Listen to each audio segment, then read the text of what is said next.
we don't belong here. I think it's time we find out what we're really up against. Everything started changing the moment you showed up. It's a girl. Thomas. Why are we different? What if we were sent here for a reason? You're not like the others. You're curious. But if you want to stay here, I need to know that you're gonna follow the rules.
Reminders, there is photography allowed. There's no flash, so please turn the flash off. For cell phones, please have your phones on vibrate or silent. If you need to take a call, you can totally take it outside. And also, for any questions, please go to the, there's a microphone in the center of the room. Please have any questions asked from that microphone. This is being broadcast live, so no one can hear you live on the live feed if you're not at the microphone. So that's it. Enjoy.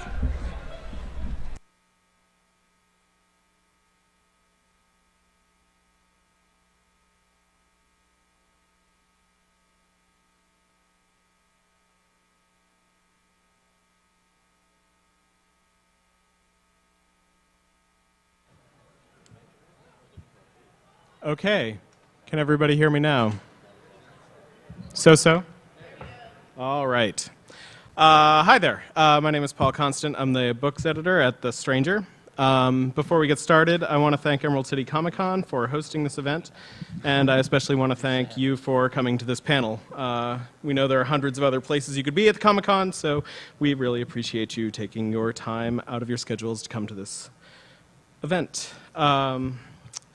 So, last year, Fantagraphics co-publisher Kim Thompson passed away. With founder Gary Groth, Thompson established the Fantagraphics aesthetic, editing and publishing only high-quality work from the finest cartoonists. Thompson also championed the translation and publication of international comics work, bringing Louis Trondheim, Jason, and many other beloved European comics artists to America. Thompson's death was a serious blow for Fantagraphics. Aside from the obvious heartbreak of losing a friend and longtime coworker, Fantagraphics lost its chief translator and a major editorial force. He was working on 13 upcoming books at the time of his death, putting a large financial burden on the publisher. Fantagraphics held a wildly successful Kickstarter campaign to pre-fund the publication of its spring list of 39 titles, and many of those books are starting to hit bookshelves now. And so here we are. We're going to take a look at where Fantagraphics is and where they're headed as a company. I'm going to direct the conversation for a while, but we'll have plenty of time to address your questions too. So think them up, and I will let you know when it's time to line up at the microphone.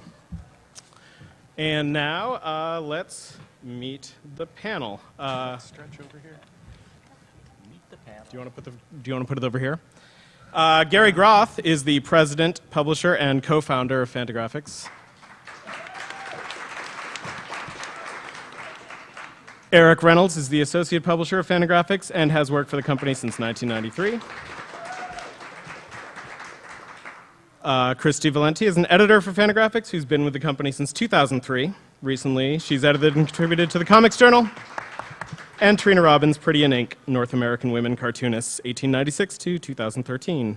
And at some point, Mike Catron will lost on the floor join us. somewhere. If he does Might, show he up. might not. He co-founded Fantagraphics in 1976 with Gary, left the company in the early 80s, and returned as an editor in 2011. So But may be missing now. he might be gone forever. We don't know. So first off, I wanted to talk a little bit about the Kickstarter. What sort of financial situation were you in at the point where you decided to do that? Well, we were in great financial shape. That's why we did it. No, I'm just well, long story short is that when Kim stopped working, which was literally around February of last year, so over a year ago, when he was diagnosed with lung cancer. And he virtually stopped working the day he was diagnosed. And he had about 13, 14, 15 books in queue, all foreign translations. Books essentially only he could do because he was translating them as well. And we were slowly losing ground over 2013. I couldn't quite figure out why we were doing that until I realized that we weren't publishing those books. And even though those books were mostly relatively low-selling books, they were still bringing income into the company. They were still helping to pay overhead and things like that. And so at some point I realized that, and we needed an infusion of cash. And I thought the Kickstarter, was the best way to do that. Was there much resistance inside the company to the idea when? No. It took me a little while to wrap my head around it at first, because I'm always a little more sensitive, I think, to like what people are going to think on the outside. Which is not saying much, given my lack of sensitivity. Right. So it took me a while too, but Gary had a pretty good idea and handle on the whole thing right from the get-go, and he was pretty persuasive. Also, Jen Vaughn, one of our coworkers, did an amazing job helping with the Kickstarter. She's experienced with Kickstarters for her own projects, and she really knew what to do and brought her experience to that and came up with a lot of really cool rewards and projects. And how's the fulfillment process going? I know a lot of people sort of start to drop the ball when it comes to fulfilling the... Oh, it's proceeding apace. T-shirts are being printed now. Okay. We sold a lot of prints by our artists, and those are going to start being printed next week. The prints have to be printed, then shipped to the artist to be signed, and then the artist sent it back to the Fantagraphics office, and then we ship it out to the consumer. So that's going to be, a 5 or 6 week process. Okay. Starting about now, but and we've already fulfilled some. Several hundred, if not yeah. over 1,000 items already. Wow. Yeah, in fact, Stephanie Rivers, who's in the room, she's been working on these really cool custom Converse kicks that are like painted. Like, it's actually been really amazing because it turns out everyone in the entire office is an artist except for me. Mike Bear, our marketing person, has been doing amazing art. Steph Olchek, one of our customer service people, Dave Holmes. Apparently, everybody can draw amazingly in the entire office except for me. And me. We should just like. We could have like a drawing contest. Who could draw worse? See, but at least it would be coming from you. So I'd love to like do someone's self-portrait and then just have them be like, oh. I'm sure somebody would buy that. Do you think that crowdfunding is something that comics publishing can lean on more in the future? Is it something that you were tempted to focus on in the future? Well, it's easier than getting a bank loan. So, if we ever found ourselves in a position where we needed an infusion of cash, I think it's a great way to do it.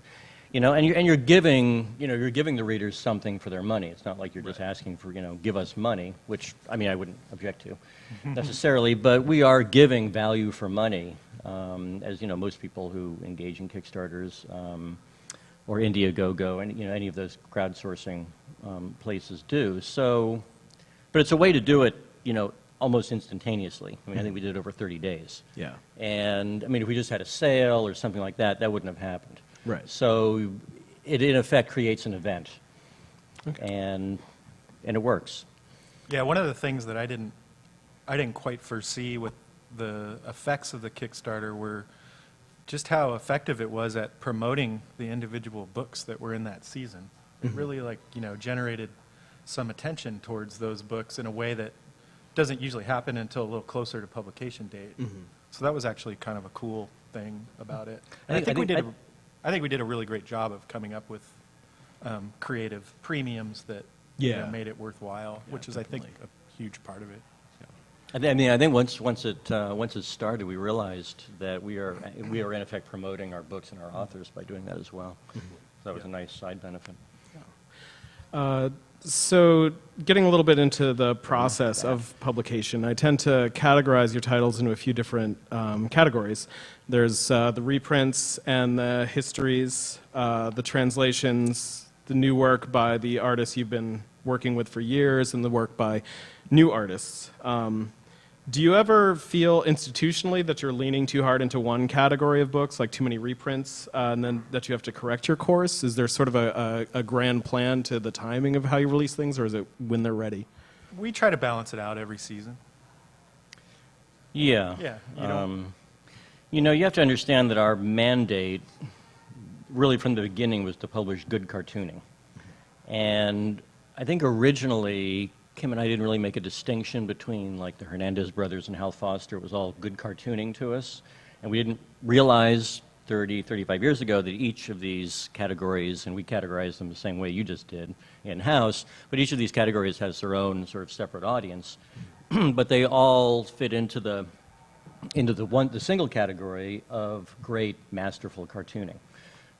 So what we do every season is we just look at what all of our options are. You know, look at what cartoonists we're planning on publishing, and try to make it a good mix of classic, contemporary, underground, different generations. And how are you finding new work to translate now? I imagine that's one of the departments that has undergone the. Well, we aren't. I'm just trying to get the work that we have already committed ourselves to translated. So I'm not looking at new work specifically. I'm really working on getting all the books that were in queue done. Okay. But finding translators. But it still happens the same way as it always has, which is relatively organically. You know, Kim had a lot of favorites from the kind of Franco-Belgian albums of his youth that he very much targeted to publish in America. But there was also a lot of contemporary work that any of us found from going to conventions overseas or whatever, and then we would come back, and Kim might be the one who actually would sit down and read it because he understood the language, but you know, we'd have an idea of like, oh, this looks really interesting. Like Uli Lust's book came about that way, a graphic novel called Today is the Last Day of the Rest of Your Life. I went to a convention in Stockholm about 3 years ago and met her there, and she just showed me the book, and I just said, this looks amazing. And she gave me a copy. I brought it back. I couldn't read it because it was in German. So I gave it to Kim, and he eventually got to it in his reading pile and was like, this is great. We got to do this. And it's not any more mysterious than that, really. You know? Have you ever found anything that looked amazing but turned out to be complete tripe when it was? Yeah.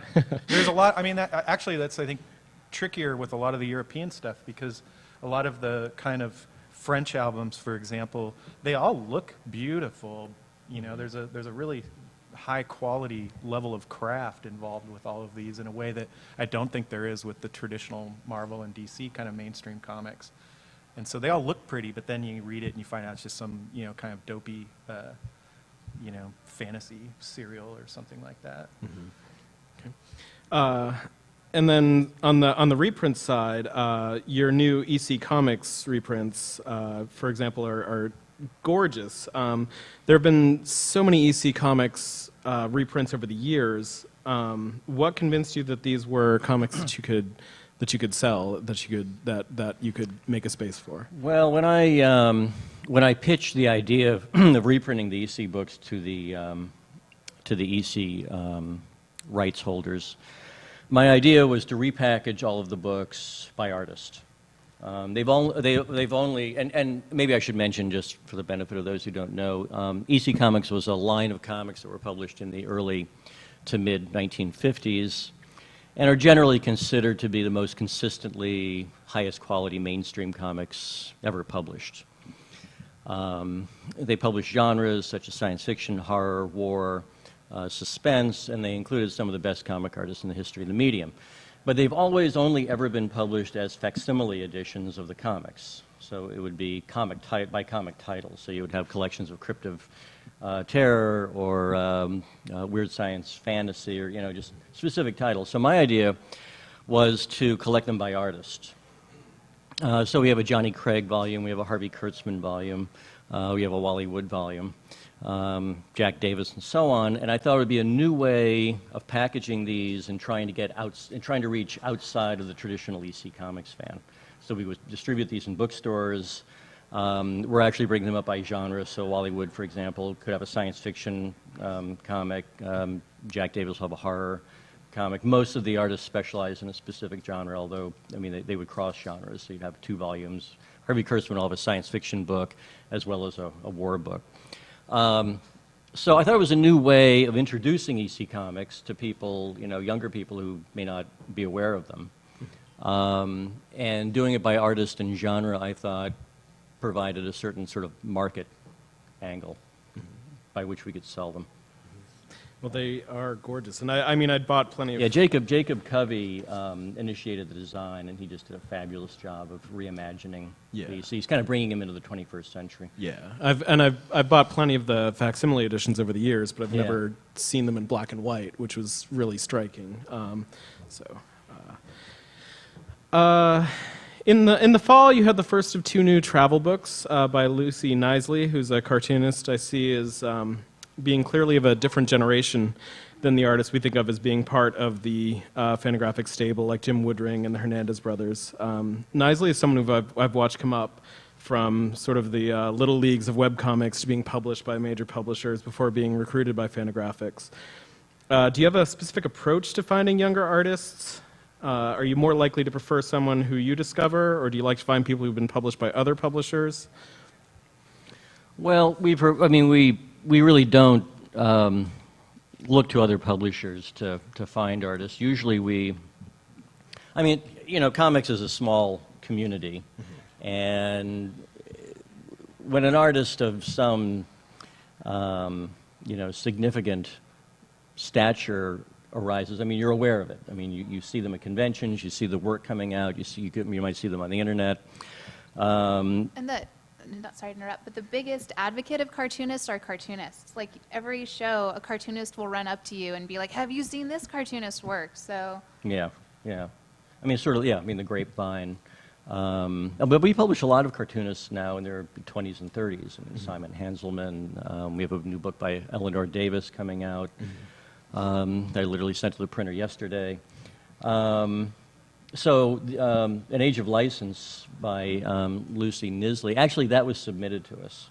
Okay. And I was familiar with, she actually published a book with First Second. And so because she actually had a publisher, she is not someone I would have approached, because I thought, well, she has a publisher. But due to various circumstances, she sent this book to us. And that's just one way of doing it. Eleanor Davis appeared in Mome, for example. We're publishing a number of artists who have appeared in Mome, which Eric edited for 3 years. 6. Another thing Felt is, like 3. we were publishing about 100 books a year, so we actually move very quickly for a publisher. I think we move more quickly than maybe a more established book publisher, because I think they have seasons, and they really plan things out like 2-3 years. And I talked to a lot of small press cartoonists who've worked with big book publishers and book publishers that are smaller like us, and some of the things they love about publishing with these smaller publishers is the work gets out. It's very quick because we're so used to, a lot of people have been working in comics since since they're more of like a periodical. So a lot of times we think like get the book out quickly. We plan things 2-3 weeks.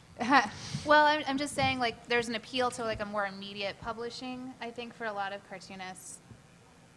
Is that specifically, do you think, because Fantagraphics comes from a sort of a, well, not monthly, I don't know if any of your... Well, I think it's because we're mean and lean. Yeah, it's also, part of it is the nature of the comic book industry versus the book industry, the actual distribution ends of those. You know, we come more from the comic book background where you turn things around in 2 or 3 months from the point you announce it till you publish it. Since we've been, you know, with W.W. Norton, our book trade distributor, I mean, frankly, we kind of try to have it both ways a little bit. Like Kristy was saying, we do work pretty fast on things, but we also do plan stuff out, you know, a year to a year and a half in advance. And so you're kind of trying to have it both ways, you know, coming from those two different ends of the publishing spectrum. One of your biggest fall titles is a huge 2-volume hardcover collected edition of Zap Comics, which is obviously a big deal for comics history. And you must be working with a lot of comic book royalty to get this book together. Can you share a little insight with us into what the process is like on that book? Oh, yeah. Yeah, I'm literally working on that now, and I've been working on it for the last, I've been working on it for the last 6 months, but real hard for the last month. Yeah, for those of you, again, who don't know, Zap is the comic that was created by Robert Crumb in 1968. It didn't start the underground comics movement, but it was probably the, you know, the most symbolic comic that defines the underground comics movement. It's been published from 1968, and the latest issue of the comic will actually be published in the collection, and the last issue of the comic, number 16. There'll be 17 issues in the comic because it started with number 0. And the artists are Robert Crumb, S. Clay Wilson, Robert Williams, Victor Moscoso, Spain Rodriguez, Paul Mavridis, Paul Mavridis, and Gilbert Shelton and Rick Griffin, which is sort of like a pantheon of underground cartoonists. And Paul, you said it was going to be a 2-volume set. It's actually going to be a 5-volume set. Oh. Yeah, we changed it. Okay. It's going to be a 5-volume set. It's going to have a jewel box in it of Giclée prints of every one of the covers of the comics, reproduced from proof sheets. And there will be a special edition where I hope 6 of the artists will do a sign print in it. And yeah, it's I've been putting this together for quite some time now, and we're scanning from the negatives of the comics, so this will be the best reproduction of Zap comics ever published. We've actually compared the printed copies of Zap to what we're getting, we're getting from the files, and they're startlingly better. I mean, so much more detail, much crisper reproduction. And this is a landmark in the history of comics. I think it's probably, aesthetically speaking, the most important comic series ever published. It's been super fun working with the interns on this book because they've never seen this art before, and it blows their minds. And it's super fun watching. That's good to hear. Yeah, but it's really interesting because I've been having to give them like a 2-sentence cultural contextualization because they're just like, whoa. And I am like, okay, at the time, they had the comics code. People were not allowed, people had never seen anything like this. They were deliberately breaking every single taboo. And so it's really over the top, it's really extreme. And once you tell people they had to do this because they had to just destroy the taboos and, pave the way for what would happen afterwards, then I think people get it. But there's a minute of what's going on? There are crazy pirates and lots of other things. And there's a daughter in the front row, so I won't talk about those. But it's fascinating that we live in this era of, transgressive pop culture where you've got things like South Park, you've got, whatever, movies like Nymphomaniac opening up, and, the boundaries are being broken in every media, yet comics have sort of gone almost the other way. They've kind of become a little more restrained in their mores or attitudes. Mm-hmm. And so that doesn't surprise me that they've probably never seen anything like this in comics before because no one's making comics like that except for maybe a couple of people. And it's interesting because they've seen maybe naughty manga or things like that. Mm-hmm. So they've seen, there's a lot of things that aren't shocking, but this is very shocking. And it's fun to watch, watch people just engage with it. And then you know, people get super intrigued by it. It's like anything that, I don't know, maybe as a reader, when my mind gets messed with, I then immediately turn around and fall in love with it. And I've been seeing that happen a lot with people, and that's been... S. Clay Wilson's work is so intense and so troubling that Robert Crumb said it liberated him in his cartooning and sort of allowed him to do what he did subsequent to that. And I think it was, I forget what issue Joe Blow was in, but one of the issues was Zap was actually prosecuted for obscenity in upstate New York. Yeah, people were going to prison for this in the 60s. Like, it was like they had to hide from the police. They had to hide the comics. Like, the police were after them. So it was like a very subversive act. It was a big act of free speech. And I think if you don't really know sort of the mindset of that time, you know, you look at this stuff and it's just good to know what was going on. Yeah, we're hoping for some media events where a few people will go to prison upon publication.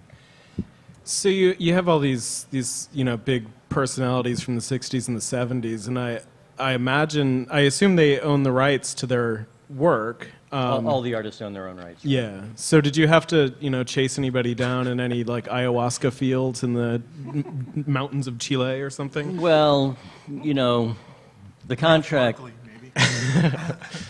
All the artists in Zap or their widows, I guess several of the artists are dead. All of them had to agree. All of them had to and have to agree to everything. So it had, you know, there's a consensus, and so all of them had to sign the same contract. That took about a year to negotiate. So yes, in effect, it was like herding cats and then putting the cats into a room and getting all the cats to agree on something. Some of the cats are high on ayahuasca at the time. And now they're all voting on various facets of the book. Okay. And this is coming out in the fall. All right. Oh, yeah. Can't wait to see it. A lot of my friends who are booksellers have told me that Ed Piskor's Hip Hop Family Tree has been selling out at their stores in numbers that they didn't foresee, and it landed on the New York Times bestseller list last week. Is this something that you sort of saw coming? Have you been taken by surprise by this, or? We thought it would be successful, but it's exceeded our expectations. Mm-hmm. So both. Are you in danger of having to go to print and being out of it for a little while? Should people track it down while it's out there? Or? They certainly should track it down right now. We're at booth 207. If you go down, copies yeah, there you can buy it 207. But no, I mean, we are already almost out of the existing stock and have another printing on the way. And we have the cool box set. Do you guys want to talk about that? Yeah, I mean, first of all, we've almost blown through the second printing of the book. It is now being printed reprinted a third time. And in this fall, we will have a 2-volume box set of volumes 1 and 2. Volume 2 will be out in August, and the box set of 1 and 2 is going to be out in September or October.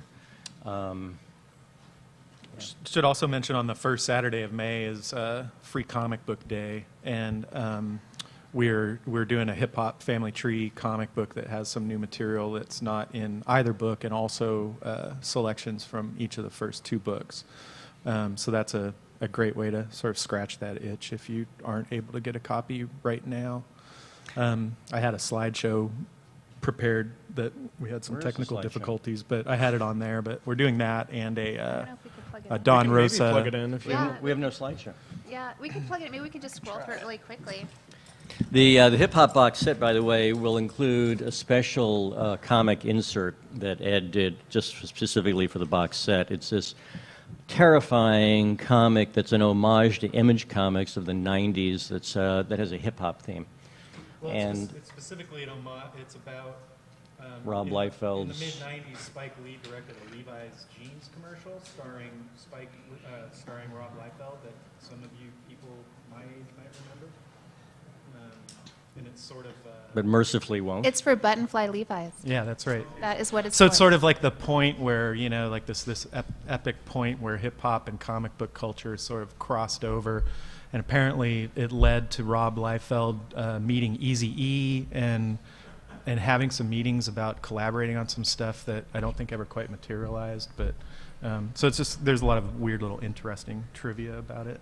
I was flipping through your catalog and I came across an illustration of cable, and it seemed to me that 90s Fantagraphics might have self-immolated if they had ever published anything that looked anything like Rob Liefeld's art. So it felt like a real sort of transition to me. We might self-immolate yet. Yeah. If that comes out, yeah. Yeah. No, I saw the pages. Ed was producing them. It was really terrifying. It's coming back. Some people are taking that 90s aesthetic and they're incorporating it in their comics, like Ben Marr.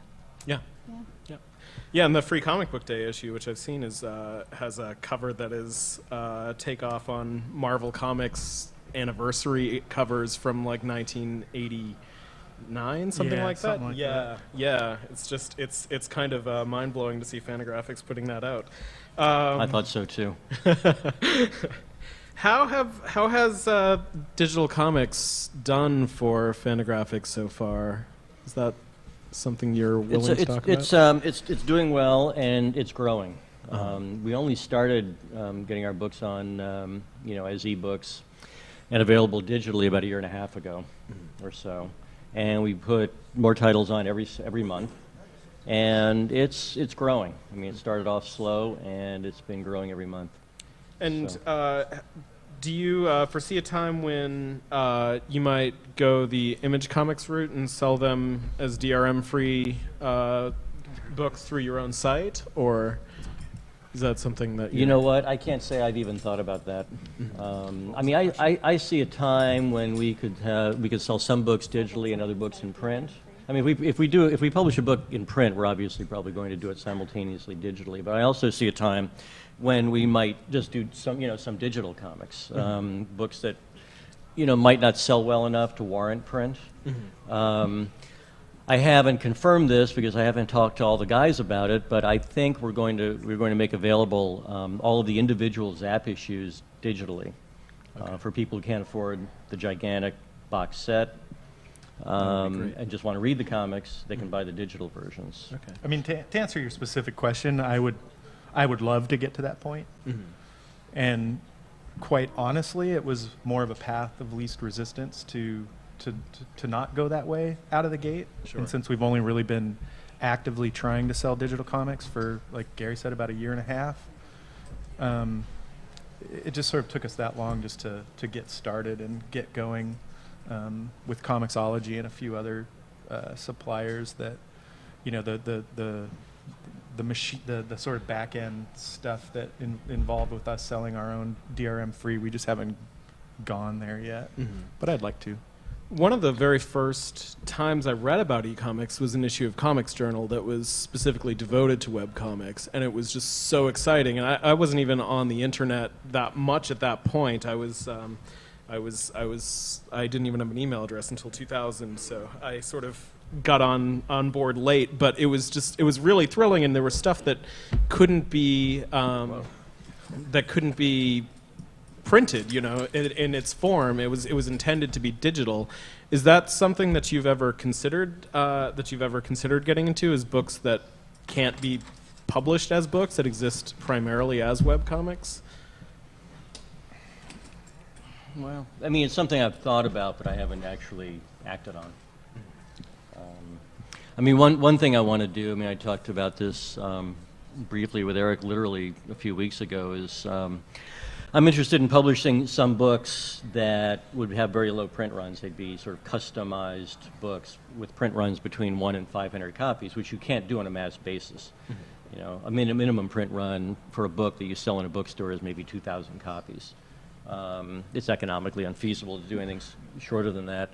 But we get work in that I look at, that I think is good, that I think is interesting, and ought to be available for people, for the few people who want to buy them. But I know they're only going to sell 300 copies or 500 copies or something like that, and I'm working on a way to actually make that happen. Okay. This is sort of backtracking a little bit, but I just saw something in the slideshow that reminded me. Are your Disney reprints continuing as planned now that Marvel is owned by Disney? Does that affect anything for you? No, it didn't affect anything at all. Okay.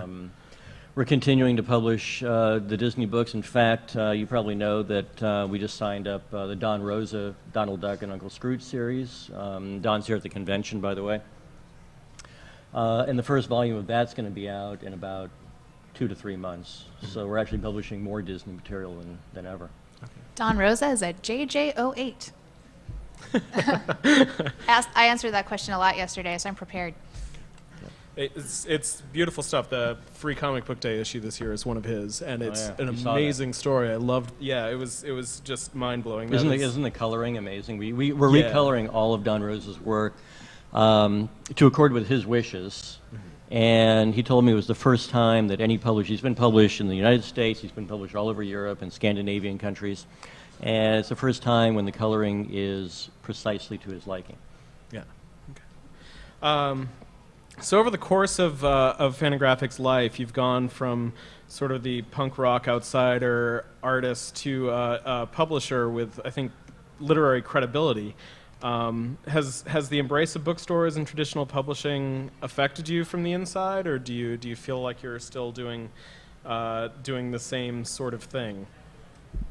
Both. You know, it was an enormous transition from, we were distributed exclusively in the comics market for years. And we started being distributed in bookstores in 1988. But the first 10 years of that were really faltering because bookstores and consumers did not know what a graphic novel was. They didn't even know the concept of a graphic novel. So we really took off when we were distributed by W.W. Norton in around 2002, I think. Wow. And we finally got penetration in the bookstore market. They finally started distributing us well in the book trade. And that's always what we wanted to do. I mean, as far back as at least 1986, when we were publishing collections of Love and Rockets. We published the complete Crumb comics, I think, in 1987. We always wanted to be distributed in bookstores because we thought we wanted to get outside the comics market. We wanted to get outside the hardcore fanatical fans, which were very important to us, but we also wanted to expand our reach. And we wanted to sort of evangelize on behalf of these comics and these authors and get out to, you know, people who just read novels and read fiction and so on. We thought that our books were good enough and appealing enough to people outside the comics market. So that, I mean, that shift, which was sort of a long shift, is what we've always wanted to do and what we always sort of were aiming for. And it allowed us to publish the kinds of books we're doing now. And you know, it's significant because I started reading comics in the library. I started reading Fantagraphics comics in 1997, and I couldn't get comics, you know, these kinds of comics anywhere but in the library. And I think it's good because, one, you get a diverse group of people who are reading these books. I was reading a diverse sort of books. I was reading superhero comics, and I was reading newspaper strips, and I was reading, you know, Love and Rockets and foreign comics that Fantagraphics had published. So I think the fact that we have always been in the bookstore market is great. And I think it's helping us reach more people, especially now that the bookstore market is pretty amenable to so many things that we do. Mm-hmm. Do you miss publishing this sort of you don't publish very many of the you know, sort of, people call them floppies and things like that. Is that something that you regret moving out of at all, or? I might have a different answer than other people. I do. I definitely do. I feel like there's something about the comic book that is a very valuable thing, both as a reader growing up and also as a cartoonist, developing your style and sort of honing your craft. I think about, you know, my cartoonists that I have grown up with and sort of adore the most, like Dan Clowes and Chester Brown, neither of whom, like, it's hard to imagine them having the career that they've had without starting out doing comic books and sort of figuring out what works and what doesn't. I just read a great book about Chester Brown's Yummy Fur by a writer named Brian Evanson that talked a lot about that, about how his graphic novels that are in print now are really, like, you know, sort of finely chiseled things that have been, you know, edited down to what they are, that were originally published in comic book form, and there's so much stuff that's excised, it's been redrawn. You know, he obviously, that was like his minor leagues, you know, where he was sort of getting his feet wet and figuring things out, and then for the eventual permanent, book collection. And now everybody's just diving right into the book. Everybody wants to make the great American graphic novel right as soon as they graduate from college. And, and I got some concerns about whether that's a healthy thing or not. You've also seen Seattle embrace Fantagraphics in a way that I think would have been unthinkable 15 years ago. Fantagraphics was a big part of Seattle's recent application to the UNESCO City of Literature program, for example. And do you feel more like a part of the fabric of the city these days? Yeah. Do you feel more like a Seattle publisher than you used to, or? Yeah. Yeah. Absolutely. I guess I feel like we've become an institution. Yeah, we're like Seattle. the last men standing, or men and women standing. Yeah, it's weird. I mean, I think I was talking to you about this the other day, that when I first moved here in 1993, very few people knew what Fantagraphics was, and so I don't take it for granted that that people do now, and that people at Emerald City want to come out and hear us talk and come to the books. People come visit Seattle from out of town and want to go to the Fantagraphics bookstore in Georgetown. That's a pretty amazing thing that that makes me proud of Seattle. That because I'm proud of what we do, and I'm proud that Seattle embraces what we do. It's a pretty special thing that I don't think would necessarily happen everywhere else. Yeah, and in fact didn't happen everywhere else. Right. And there was a comic scene when you came out in '93, but it sort of died down in the early 2000s. But now there feels like there's another Seattle scene on the way. I know that your bookstore is hosting a release party for Intruder number 10, which is a great local anthology that you don't publish, but is this something that you think that Fantagraphics can sort of take part in shaping? And did you do that? Do you feel like you were part of it before in the late '90s when Tom Hart and so many other people whose names I'm blanking on right now were in town and doing work? Well, we arrived in Seattle in 1989, and a number of cartoonists actually arrived around the same time we did. Jim Wittering. We moved up from Los Angeles.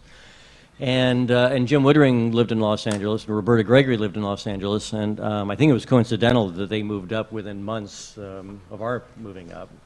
And then just this play in the 90s, and Peter Bagg was already here. He's the one who advocated that we move to Seattle. And there was just, it was like a magnet for cartoonists in the 90s. And I think that, my impression is that sort of abated in the 2000s. And is been coming back over the last few years. And then there's the Short Run Festival too, so that's a fun. Yeah, everything is reaching sort of critical mass. We started our store 5 years ago, six years ago. So I think that sort of helped cultivate a more communal sense of having a place comics. is important. Yeah. There was a weird period in the early 90s where it seemed like there was, a cartoonist that you knew of, like, moving here, like, every week, it seemed like literally, it was like, And half of them worked for us for a while. Yeah, right. Yeah. So we didn't really, shape the community, but, we're definitely part Maybe we were of the something fabric of a, of it, Maybe we were something of a catalyst just being there. When I moved here, Jeremy Eaton moved here within a couple of months of me, Al Columbia, Ed Brubaker had just moved here, Jeff Johnson moved here, Rich Tommaso. It was just it's like every month it was like, oh, guess who's coming to town? Yeah. And Joe Sacco worked for Fantagraphics, and Bill In LA. Bill Willingham. Oh, did he? Okay. Yeah.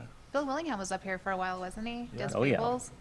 Yeah. I would host parties at my place, and 50, 60 people would show up, most of them cartoonists. And this is going to be my last question, so if you have any questions for Fantagraphics, feel free to line up at the mic in the middle of the room while we're taking care of this. When I read the Comics Journal as a teenager in the mid-'90s, I enjoyed the fact that there was a lot of simmering anger coming off the page. And you missed the 80s. Yeah, well, no, I went back and read the 80s and loved it also. And I don't get that kind of seething anger and contempt from you anymore. And does that have to do with where you are as a company? Have you matured, or are mainstream comics easier for you to ignore now, or are you less angry? I think you're just as angry. Yeah, it's all it's all internal. I just don't express it as much. There were in the 80s and 90s there were battles to be fought and battles to be won, and to some extent I think a lot of those battles have been won. One of the things we did, one of the things the Comics Journal did was to champion the rights and the integrity of artists, and I think to a large extent the status quo now accepts that as a given, or at least a significant portion of the comics community.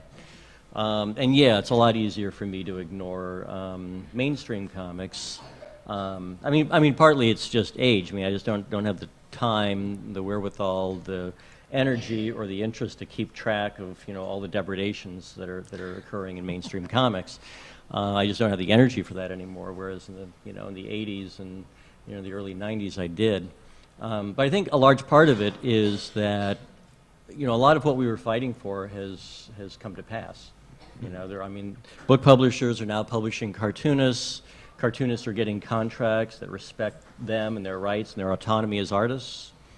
So a lot of what we fought for in the 80s and 90s have become the status quo. Are you declaring victory right here? Is this Good night. You won No, I would never do that. No. Are you hopeful about the comics industry today? I'm not even sure I know what that means. Hopeful for the comics industry. Probably not. How about the comics hopeful art for form? Fantagraphics. The comics art form has some stuff Yeah. going Well, on. yeah. I don't even form think is- you have to be hopeful for the comics art form. Right. It's thriving. It's vital. It's probably more vital now than it's ever been. Yeah. There are probably more talented cartoonists working today than possibly ever in the history of comics. You have the last 2 generations of cartoonists still working, and then a new generation who are building upon all those foundations. I guess sort of hone my question then. If somebody came to you and they wanted to start a comic book publishing company, and they were smart people, would you tell them to do it, or would you advise them away from it? Depends on the person, I guess. I'm not sure how to answer that question. If they were, young and enthusiastic and excited, I'm sure I'd encourage them. Okay. Sincerely or not? Annie Fukuyama. She's Koyama. Koyama is sort of youngish, and she just started publishing a few years ago, and she's doing great work. But there are probably 30 people, interested in starting a company, and she would be the one who does a great job of it. So, I think there's always room for new, young publishers, and there ought to be. Okay. Does anybody have any questions? All right. Well, then I'm going to ask a personal question. When I was a preteen, before I started reading the Comics Journal, I loved reading Amazing Heroes, which was a Fantagraphics magazine that published critical work about mainstream comics. And Amazing Heroes was a really important magazine to me. It was my first introduction to arts criticism. I think my first introduction to arts criticism, period. And it led me to discover alternative comics. And Me too. And is Amazing Heroes something that you'd ever think about reviving?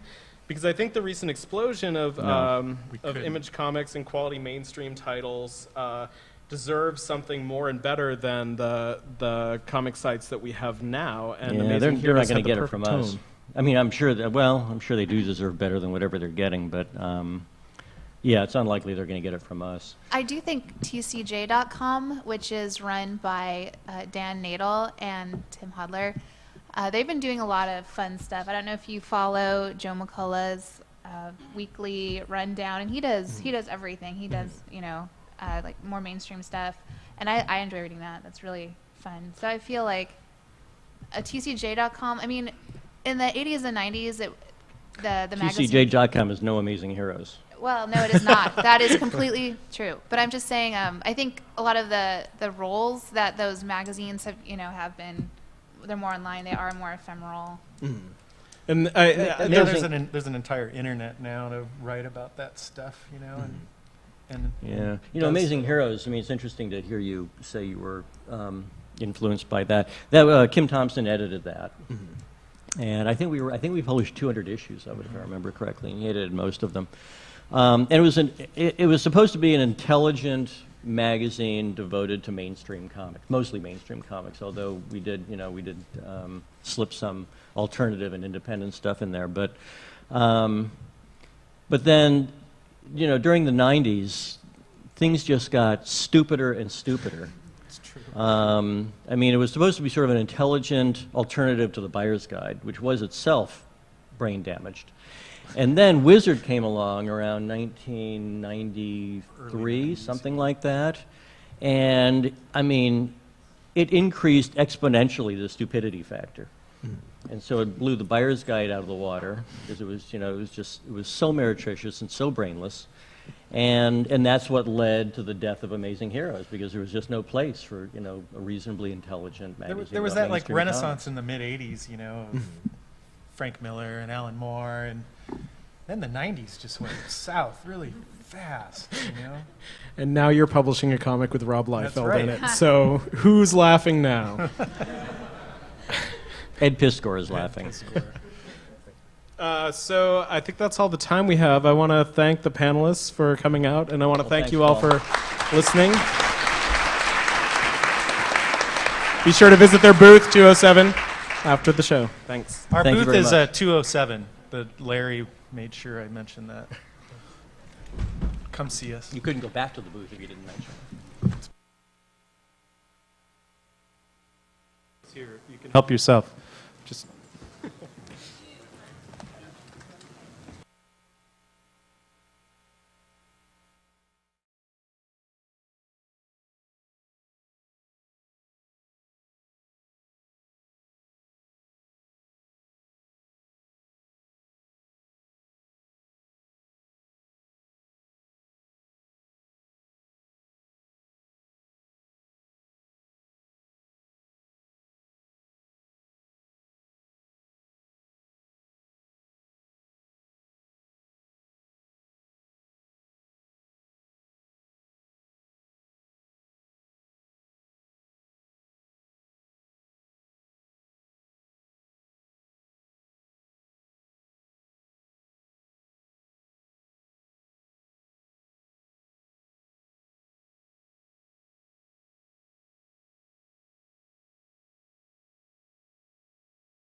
you're welcome.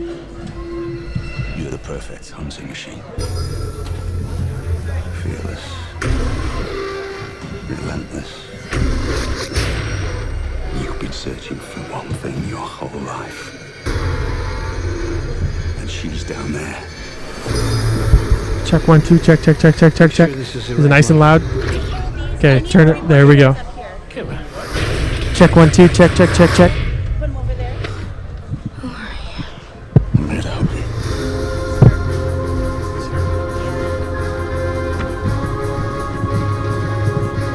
It can be difficult for people from underdeveloped worlds to hear that their planet is not the only Check 1, 2, inhabited check. planet. Check. Your Majesty, Kane was the best soldier I ever went into battle with. Check. If she's what you say she is, I'm not getting off this planet without a fight. Check 1, 2, check. Your Earth is a very small part of a very large industry. Yeah. I feel I have you at somewhat of a disadvantage. Is that because he kidnapped me? Some lives will always matter more than others.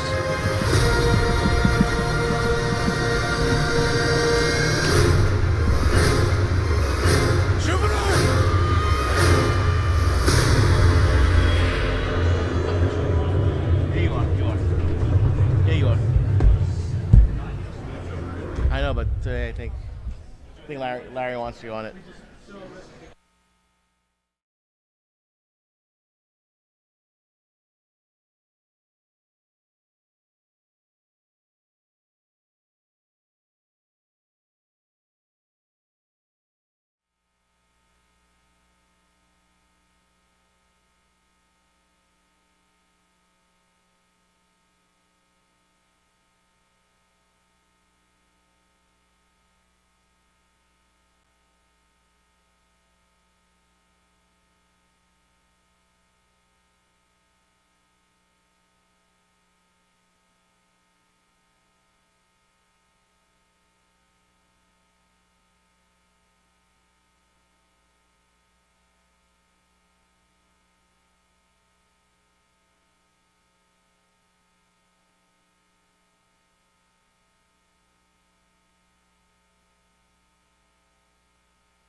Thank you. Sorry about that. Hey guys, can you hear me? Awesome. Hey, welcome to the next panel. I just want to remind you guys there is no flash photography. Photography is fine, just no flash. Next thing on the list is cell phones. If you have a cell phone, please turn it on silent or vibrate. If you need to take a call, please take it outside to the hallway. That's perfectly fine. Next thing, last thing actually, if you have questions, there is a microphone in the center of the room. Please take the questions to that microphone. This is being broadcast live, so if you ask a question from the room, they can't hear you. So please take the questions, make a line down the aisle, and ask questions into the microphone. Otherwise, enjoy. Thank you. All right, we'll just go down the line real quick, and then I'll check that one, and then if we're good, we're good. Okay. Are we unmuted? It's unmuted, yeah. Okay.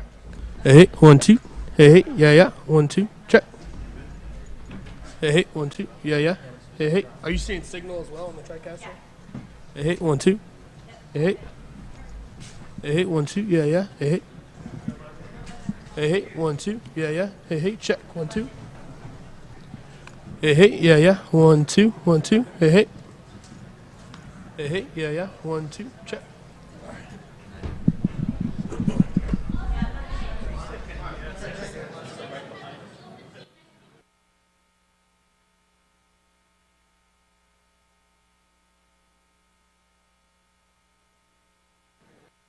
Check.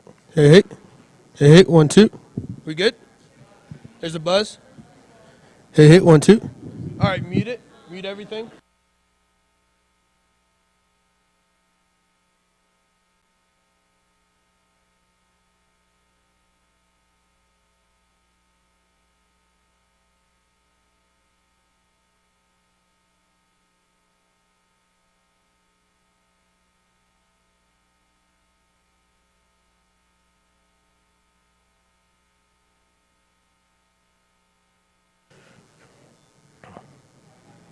Hey, 1, 2. Yeah. Buzz.